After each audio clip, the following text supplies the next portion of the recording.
Hello students, Jai Shri Swaminarayan. Now let's move forward. Exercise 8.3, question number 2. First of all, read this question. Here, Kamla borrowed 26,400 rupees from a bank to buy a scooter at the rate of 15% per annually compounded yearly. Per annum compounded yearly. Now, what amount will she pay at the end of 2 years and 4 months to clear the loan? Okay. Kamla borrowed rupees 26,400 from a bank to buy a scooter at the rate of 15% per annum compounded yearly. What amount will she pay at the end of 2 years and 4 months to clear the loan? Okay, यहाँ पे लिखा है compounded yearly, that means compound interest. Okay, that means here compound interest is applied. Now, Kamla borrowed, that is our principal amount P. Kamla ने कितने borrow किए हैं? 26,400 rupees, that is our principal amount P. Now, at the rate of 15%, so rate of interest R is equals to 15%. Time period T, 2 years and 4 months. 2 years and 4 months. Okay, now 2 years and 4 months. तो ये जो 4 month है उनको भी हम year में convert करें क्योंकि हमारा टाइम पीरियड टी इयर्स में रहता है, right? So 2 year and 4 month है तो ये 4 month को भी हम ईयर में कन्वर्ट करेंगे. सो टोटल कितने मंथ होते हैं? 12. सो मंथ को ईयर में कन्वर्ट करने के लिए क्या करना पड़ेगा? Divide by 12. ओके, मंथ है उनको हम ईयर में कन्वर्ट कर रहे हैं तो एक ईयर में टोटल कितने मंथ होते हैं? 12. सो हम 12 के साथ डिवाइड करेंगे. Okay, so 4 3 are 12. So alternately students you can write here 2 integer 1/3 because this is your integer part and here nothing is that means 1/3, that is your fractional part. So alternately you can write 2 integer 1/3 years. Okay, now what we need to find? What amount will she pay? That means we need to find the amount A. Okay, students, here we need to find amount A. So what is the formula for compound interest? A is equals to T in bracket 1 plus R divided by 100 raised to T. Now your P 26,400 1 plus rate of interest R 15 divided by 100 raised to T, that is 2 integer 1/3. Okay, तो हम ये exponent को अब 2 parts में convert करेंगे, एक तो integer part और दूसरा फ्रैक्शनल पार्ट. सो 26,400. नाउ इनको थोड़ा सिंप्लीफाई भी कर दो. सो 100 1 जा 100 प्लस 15, 100 1 जा 100 प्लस 15, 115 डिवाइडेड बाय 100. ओके, दो का साथ में किया, एलसीएम लिया. सो 100 1 जा 100 प्लस 15, 115 डिवाइडेड बाय 100. यहां पे एक्सपोनेंट आएगी 2. ओके, और यहां पे एज इट इज रखो और एक्सपोनेंट दो 1/3. ओके, इंटीजर पार्ट जहां पे है वहां पे हमने सिंप्लीफाई किया है, जहां पे फ्रैक्शनल पार्ट है वहां पे हमें सिंप्लीफाई नहीं करना है, राइट? सो यहां पे हम सिंप्लीफाई नहीं करेंगे क्योंकि इनकी मेथड थोड़ी डिफरेंट है, दैट्स व्हाई. ओके, सो 26,400 यहां पे एक्सपोनेंट 2 है तो इसको हम 2 टाइम लिखेंगे. 115 भी 2 टाइम और डिनोमिनेटर में 100 भी 2 टाइम. इनको कैसे सॉल्व करेंगे? सो 1 प्लस 15/100. जब ये फ्रैक्शनल हो तब ये फ्रैक्शन को यहां पे भेज दो, दैट मींस यहां पे कर दो 1/3. आपका आंसर सेम ही जाएगा. ओके, मतलब फ्रैक्शनल पार्ट में हम क्या करते हैं, ये जो एक्सपोनेंट है उनको यहां पे हम मल्टीप्लाई कर देते हैं. मतलब 15/100 है उनको मल्टीप्लाई करेंगे 1/3 से. ध्यान में रहे 1 के साथ वो मल्टीप्लाई नहीं होंगे, ओनली यहां पे ही आएगी. यही इसकी फॉर्मेट है. ओके, सो फ्रैक्शनल एक्सपोनेंट हो सो उसको आप यहां पे ले लो तो यहां पे आएगा मल्टीप्लाई 1/3. अब इनको सॉल्व करना है. ओके, सो 2 zeros यहां पे कट हो जाएंगे. सो 264 इंटू 115, यहाँ पे भी 115 और यहाँ पे आप देखो सो 3 5 जा 15, इनको थोड़ा सिंप्लीफाई करो। सो 100 बन जा 100 प्लस 5, 100 बन जा 100 प्लस 5, सो 105 डिवाइडेड बाय 100। एक 100 यहाँ पे ऑलरेडी है और एक ये आएंगे एलसीएम के 100। ओके, फाइनल अब हमें इनको सॉल्व करना है। इनको अब सॉल्व करते हैं तो 264, चलो कोई बात नहीं, सबका हम मल्टीप्लाई कर देते हैं, बाद में 4 जीरो हम कट कर लेंगे। थोड़ा लंबी प्रोसेस होगी बट डिवीजन नहीं करना पड़ेगा। ओके, अदरवाइज 25 के साथ कट करें सो 2 के साथ तो ये हो सकता है, थोड़ा सिंप्लीफाई करते हैं। चलो इनको लिखते हैं 25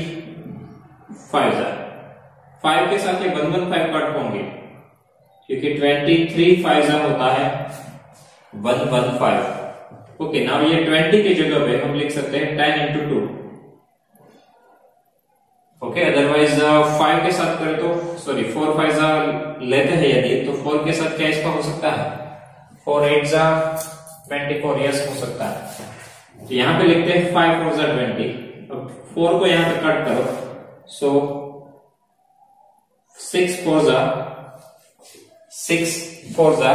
24, remainder 2 again 24, so again 4 6 24, so 66 के साथ ये 4 कट हो गया।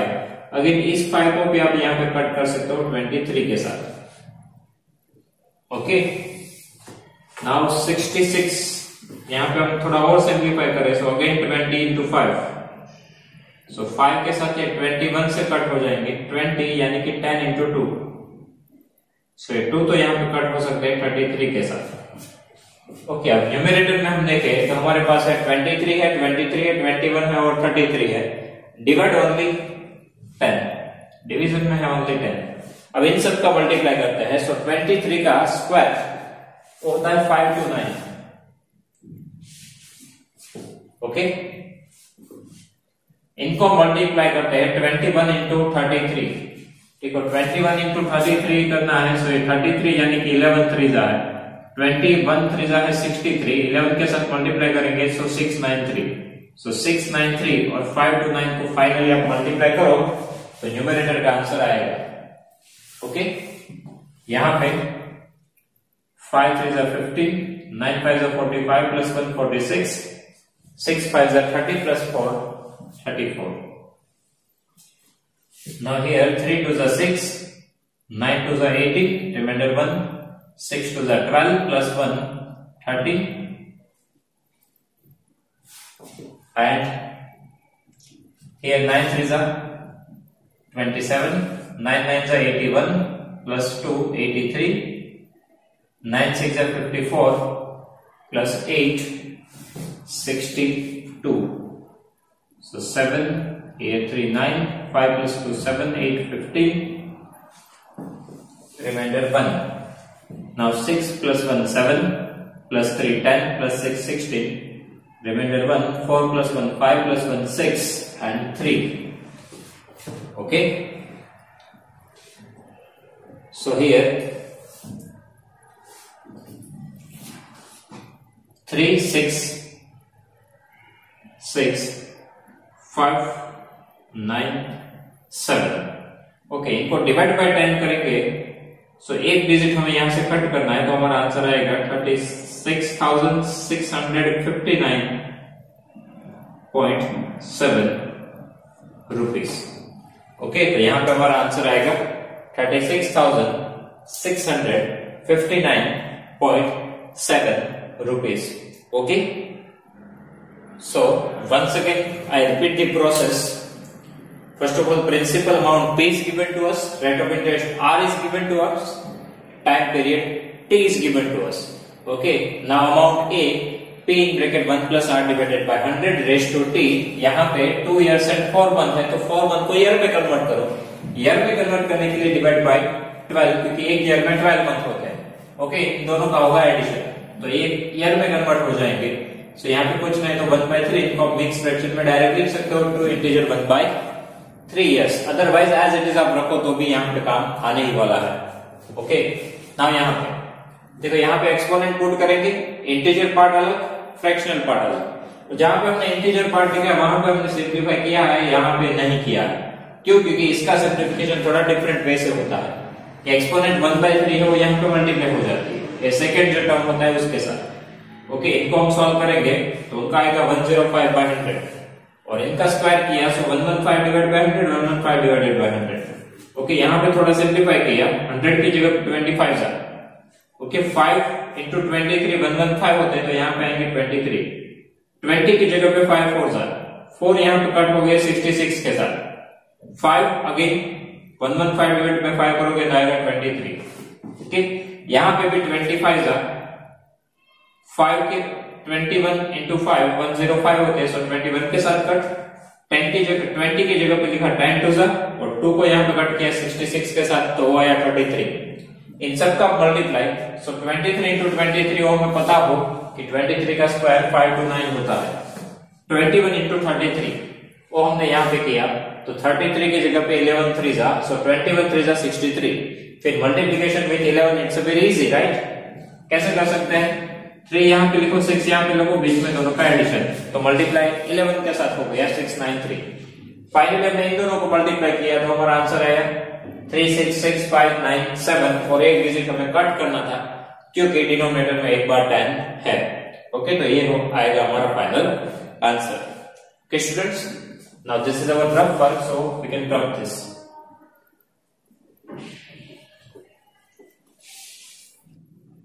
Now next is question number 3. First of all read this question.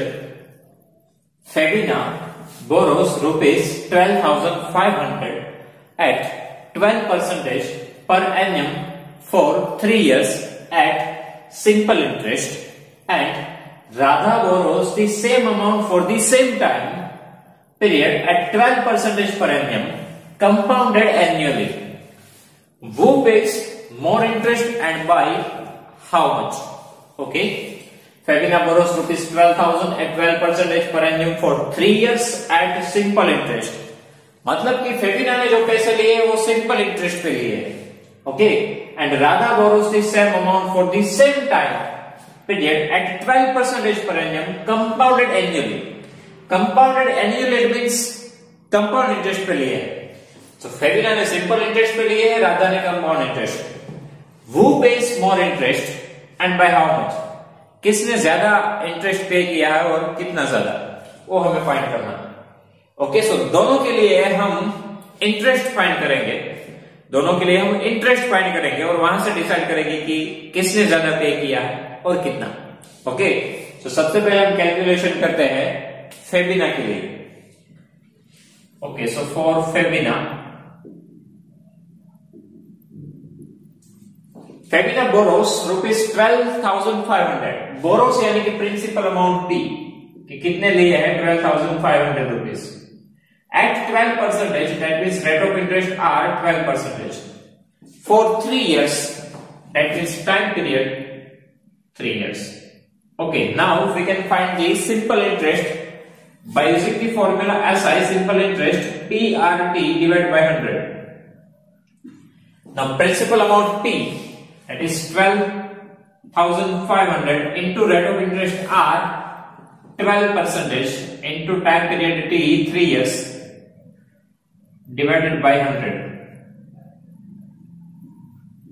Okay, so this 0 cut, 12 3s are 36, so 125 into 36, so 5 3s are 15, 3 2s are 6 plus 1 7, 3 1s are 3, 6 5s are 30, 6 2s are 12 plus 3 15 divided by 1, 6 1s are 6 plus 1 7. So here 7 7 14 plus 1 15 4, so 4500. So 4,500 rupees. Okay, this is the interest for Fabina. Fabina ने कितना interest दिया है 4,500 rupees. After that we need to do calculation for Radha. Radha ने जो लिए है वो compound interest पे लिए है, यहाँ पे principal amount P, So here it is written Radha borrows the same amount. That means principal amount P is same 12,500 rupees. For the same time, वहां पे टाइम था 3 years, तो यहां पे भी 3 years, same time.